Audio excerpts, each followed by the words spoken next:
Merci beaucoup, Elsa. Je le disais tout à l'heure, je parlais des éditeurs radicaux, donc de Zoem, qui publie ce livre de Elsa. Il y en a un autre éditeur radical, c'est Les Petits Matins, et particulièrement la collection de Jérôme Mauche au Petit Matin, la collection des Grands Soirs, qui a publié très récemment le livre de Starfinch, Crash dans ma bouche, puis Crash dans mon autre bouche, que vous pouvez trouver là-bas sur la table, qui est tout au fond. Et ce n'est pas parce que nous partageons cet éditeur magnifique que j'ai pensé à inviter Star ce soir, c'est pas parce que nous partageons une passion pour des auteurices telles que Kathy Acker, Audre Lorde, sur lesquelles notamment Star a consacré sa thèse. Ce n'est pas parce que nous partageons une université, Paris 8, qui se veut radicale. Est-ce qu'elle l'est véritablement? Ça, on pourrait en discuter, mais en tous les cas, ce n'est pas pour toutes ces raisons que j'invite Star. Ça n'est pas non plus parce que nous partageons quantité d'amis, mais c'est parce que, tout simplement, je trouve son travail important et je trouve ce livre particulièrement réussi. Le travail qu'elle fait, avec sa thèse consacrée au queer féminisme littéraire, avec le collectif Queer RERQ, où RERQ explore la mise en performance des textes littéraires sexuellement explicites, enragés et tendres. Ça, c'est Star qui le dit. Et puis, tout simplement pour ses performances et sa présence. Il faut dire aussi que Star donc, est à la croisée de plusieurs langues et de positions dans les langues. Ce livre est écrit en particulier dans le français, mais aussi par rapport à Virginia Woolf, peut-être le dira-t-elle. Un roman est à paraître, Fuck Me Judith, chez After Eight Books en 2025. Il nous tarde de le lire et il nous tarde d'entendre Star. À toi.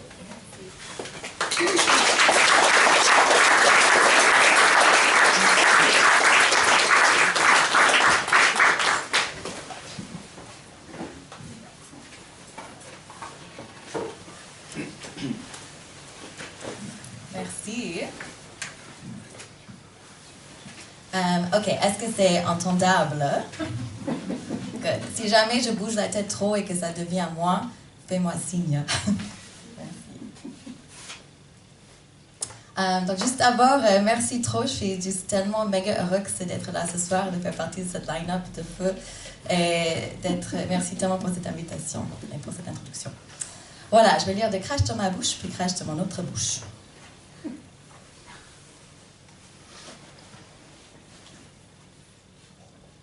En baisant, je me sens si super vivante. Mais maintenant, je suis si triste et seule. Je n'ai pas baisé depuis si longtemps, au moins depuis hier. Mon corps croule sur lui-même. Au secours, car je vais probablement mourir de ma propre imbaisance, de ma propre incapacité à transformer le monde comme je sais que je suis apte à le transformer, par la projection désirante de mes peaux et de mes fluides. Ma langue traçant si délicieusement une nouvelle métaphysique. Je suis tellement en imbaisance que j'imbaise, et je vais sans doute mourir ici. Me voici, sûrement en train de mourir. Eh bien, si je meurs de cette imbaisance, je vise à produire une vie extra significative à partir de mes restes voluptueux. Alors, si je meurs de cette solitude douloureuse et de l'énorme et horrible poids de ce monde naze et brutal, que mon corps surdéterminé soit dépouillé de sa peau et dénudé encore, jusqu'à ce que tout le monde soit convaincu que mon anatomie n'a jamais eu de signification préhistorique. Que les corbeaux jaillissent de tous les trous qui restent. Que ces mêmes corbeaux trouvent toutes les personnes que j'ai aimées et qui leur donnent les meilleurs orgasmes de leur vie. Leurs corps réarticuleront le sens. Si jamais vous m'avez trahi, vous ne m'avez pas aimé, alors aucun corbeau ne viendra pour vous. Et vous mourrez avec le reste du monde mort. Vos corps statiques pétrifiés comme de gros morceaux de roche, ternes et moches. L'autorité pesant sur vos entrejambes, tandis que vous vous enfoncez dans les sables mouvants. Que vous soyez ennuyés et désespérément envieux de pouvoir pour toujours. Vos organes ne reconnaîtront jamais l'extase. Lorsque vous jouirez, la sensation sera insignifiante et vous êtes condamné à méprendre cette insignifiance pour le sommet du plaisir. Cependant, je ne suis pas morte. Je suis toujours là. Et mes organes réclament toujours la plus politique des sensations. Une écrivaine a écrit qu'écrire, c'est comme inviter quelqu'un entre vos jambes écartées. Voici mes jambes, grandes, ouvertes. Alors, pour ce deuxième poème, en fait, c'était censé être un livre de poésie. Et donc, au début, j'ai vraiment essayé d'écrire en vers. Donc, j'ai fait un peu un truc, j'ai coupé, un peu comme ça. Et bon, ça n'a pas marché du tout. Mais ça m'a fait une grosse crise existentielle où j'avais l'impression que c'était tout simplement pas assez intelligente pour être un vrai poète. Et donc, j'avais écrit ce prochain poème pour aider avec ces sensations-là. Je ne veux pas qu'on me trouve intelligente ou jolie. Et je ne veux l'admiration de personne. Je veux que le monde existant et son langage brûlent, et je veux brûler avec eux. Quoique, si quelqu'un est curieux, je suis sexuellement attirante parce que ma peau s'étire facilement et que mon vocabulaire est énorme. Mes pectoraux se gonflent lorsque je pense de grandes pensées. Mon corps a la texture parfaite, exactement là où il faut. De la salive jaillit constamment de ma bouche. C'est mouillé, donc c'est sexy. Parfois, mon envie est si grande que je tombe à genoux. Mais c'est exactement là où j'ai l'air sexy, alors je reste là. L'intérieur de mon corps palpite là où tu as heurté mes organes. Et j'ai plusieurs choses à dire au sujet de la forme. Quelle connerie de vouloir un corps. Ce corps tout con. Stupide, meuf body, corps. Cul stupide, meuf bête, baise corps con. Fuck bête, cul stupide, nique meuf girl. Dans un corps. Qui voudrait de ça? Pourtant, moi, je veux une grande maison. Je te baiserai dans ma grande maison. J'aurai une grande maison géante dans laquelle je préparerai le dîner pour mes 14 000 enfants. Je me suis beaucoup reproduite parce que la transmission culturelle est très importante pour moi. Je suis vraiment désolée. Si je suis acerbe, c'est parce qu'on m'a fait du mal. Je suis stupide et je suis blessée parce qu'on m'a appris c'est ce qui convient à ma morphologie. J'aime vivre ce que la taxonomie me réserve. Cela me donne une belle raison d'être. Quand je pleure, il y a les films pour me dire ce qui se passe.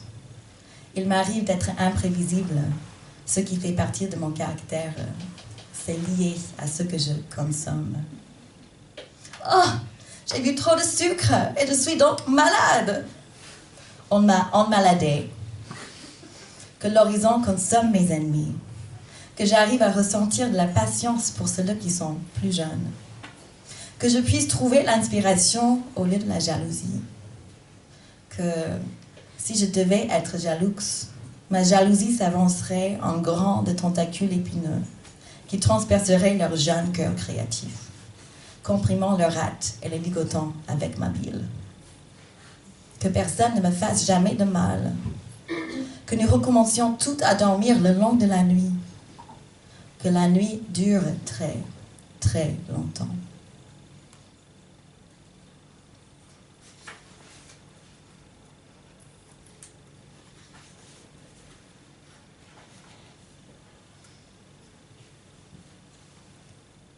Si on pouvait se figer le toucher, on aurait la base d'une substance politique.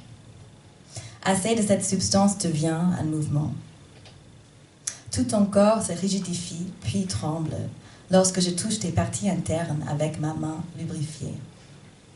Parfois, ça ne marche pas du tout, et nous sommes des inconnus voués à l'isolation infinie, et le sexe nous réduit à nos parties brutales, parce que nous baisons encore selon des structures mythologiques dominantes qui, apparemment, sont enfouies sous nos épaisseurs de muscles.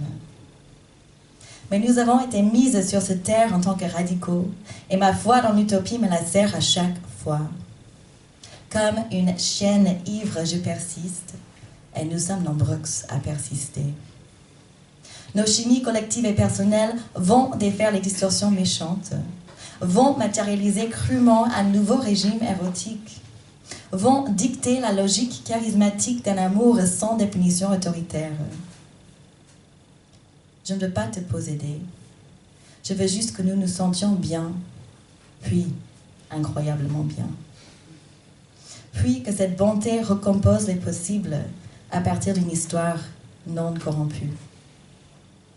Même après la dernière fois, je persiste à essayer. Chaque fois est une nouvelle fois, et nous ne sommes jamais les mêmes lorsque nous nous rencontrons. Ce prochain, c'est un peu le tout premier que j'avais écrit dans ce recueil-ci, donc c'est le plus ancien.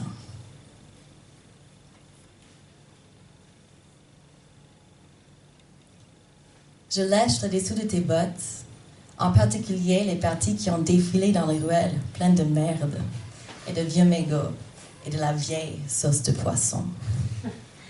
La langue pour nettoyer n'importe quoi et le rendre fantastiquement original. Je te lèche comme un chaton, je te demande de me défaire, de me décimer. Mais tu n'es guère suffisante, alors je m'adresse au groupe entier et je leur demande la même chose. Comme une congrégation, je me bourre la gorge de leur gaufrette fragile. Je pousse mon visage contre le plastique. Je me frotte contre quelque chose de pointu. Mange-moi, mange-moi. Je t'aimerai jusqu'à la fin des temps. Je te câlinerai comme une peluche de luxe. Je t'aimerai comme Mickey Mouse. Je t'aimerai comme un autre pays. Emmène-moi où tu veux, dans ton grenier aménagé. Je m'ouvrirai volontairement la cuisse sur un angle croûté et je te badigeonnerai de mon désir. Et tu me niqueras comme une chienne, peut-être une chatte. Et je regarderai les rats faire leur nid dans le toit. Et le jour se lèvera sur nous, super frais, comme du lait. Pourtant, je crois encore à la politique.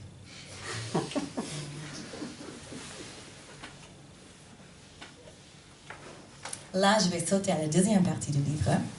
Je vais lire un extrait un peu plus long. En gros, j'ai l'impression que c'était pas assez romantique, ce que j'écrivais. Et donc, je voulais écrire un truc un peu plus, aimante. Et donc, pour cela, j'avais tourné à des textes lesbiennes narratives des années 80, que je trouvais avait une sorte de chose premier degré que j'ai vachement aimé, et donc que j'avais beaucoup piraté pour ce texte-ci. Nous ne sommes pas reproduites de manière conventionnelle. Nous ne serons jamais racontées selon ce genre de recensement.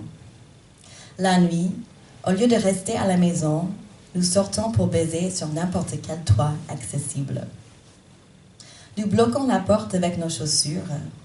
Nous étendons la couverture. Nous faisons glisser les débardeurs de coton que nous portons et nous joignons nos poitrines humides. Nous faisons l'amour.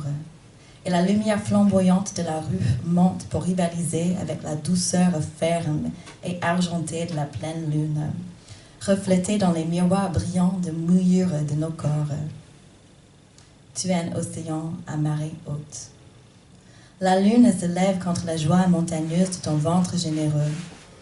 Ma langue supplie pour le trait d'argent qui se reflète dans les richesses de ton buisson luxuriant. Tes yeux s'assombrissent tandis que tu roules au-dessus de moi. Je veux me river à tes genoux, me boulonner à ton centre, me souder à la base de ton corps, chevaucher la totalité congelée de nos chimies communes, jusqu'à ce que notre rencontre électrique se fonde en un immense mouvement social. Chevauche-moi jusqu'à l'endroit où nous dormirons, enrobés d'une puissance qui n'a jamais été morphologique. Nos corps se frappent l'un contre l'autre, et c'est un son historique, énorme comme le rugissement d'une foule géante. Le son écrase le froid. La chaleur à l'extérieur correspond à la chaleur à l'intérieur.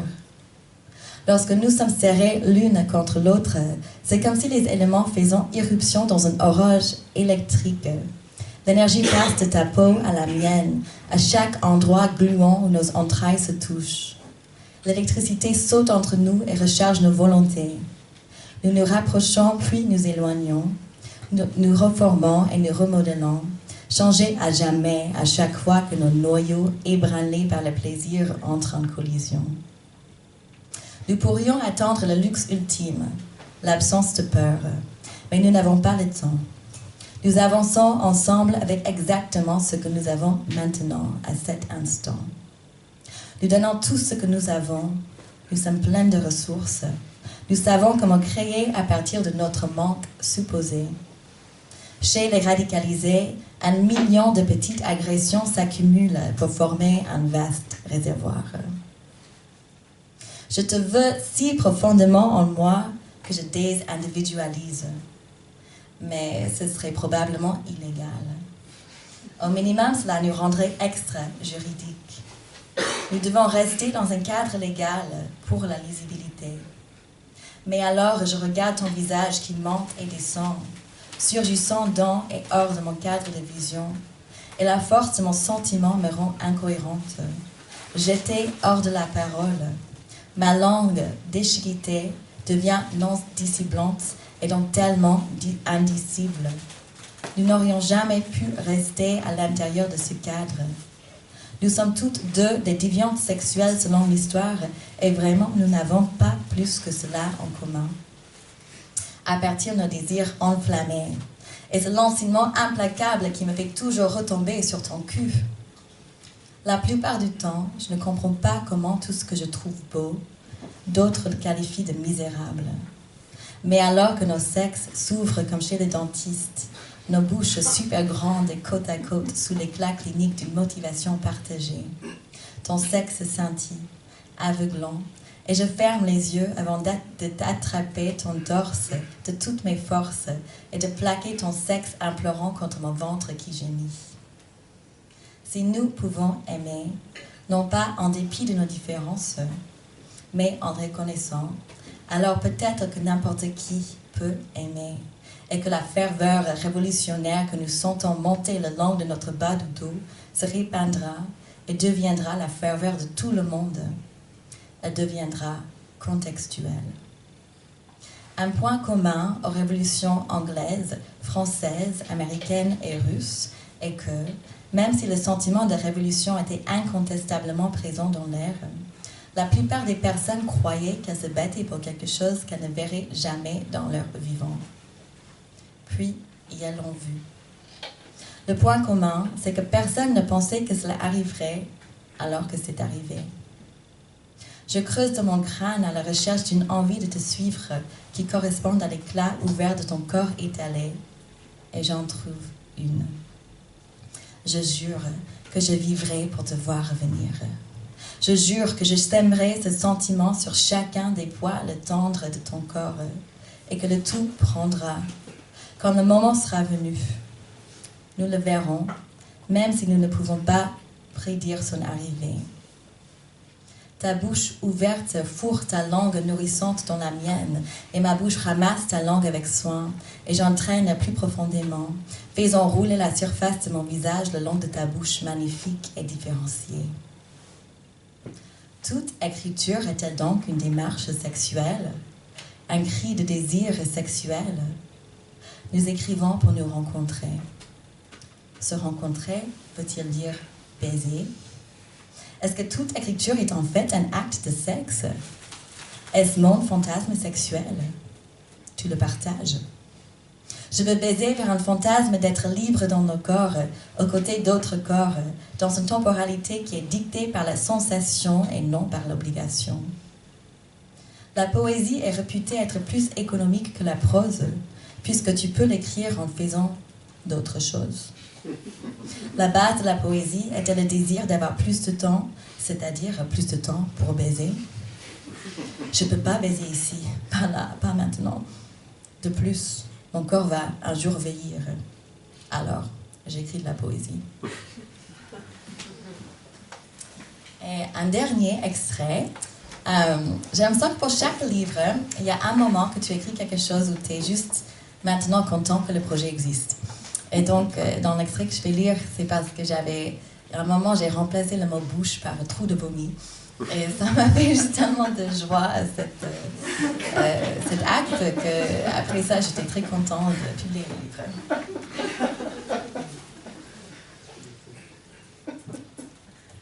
L'orientation du nouveau monde ne correspondra pas à celle de l'ancien. Quand nous nous allongerons la bouche ouverte, on verra juste l'arrière de nos gorges. Il n'y aura pas de jugement, pas d'envie de combler son consentement comme preuve de pouvoir. Je ne serai pas obsédée de savoir si tu me connais vraiment. Ma pulsion sexuelle sera réglée sur autre chose que des positions archaïques. Nous baiserons selon de nouvelles géométries que nous ne pouvons surtout pas décrire. Qui sait même comment nous utiliserons nos mains?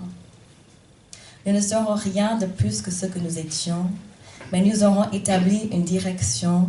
Nous serons très motivés et notre motivation sera expressive. Ce soir, je ne peux que rêver de cela et cela m'excite totalement. Je m'assois sur ton visage en signe de célébration. Je suis effusive. Je crache des mots doux de mon trou de vomi.